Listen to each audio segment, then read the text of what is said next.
तो ये आपके सामने देखें यार, अब ख़ुद फैसला करें कि ये चूहे हैं या फिर खरगोश। ये आप पिक्चर में देख सकते हैं, इतने बड़े चूहे।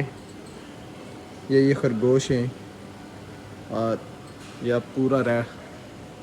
पूरा ये जो अपार्टमेंट सा बना हुआ है इनका, वो ख़रीद सकते हैं। यूके में चूहे और खरगोश। एक उधर पीछे भी उस साइड पे है, ये देखें। और मुझे लगता है इनके ट्रीटमेंट के लिए स्पेशल इन्होंने बंदे भी रखे होंगे, जिस तरीके से इनके बालों को और इनको प्रॉपर मेंटेन किया हुआ है। लुक आ दिया कैसे वो पानी पी रहा है। ये पानी की बोतल लगी हुई है और पानी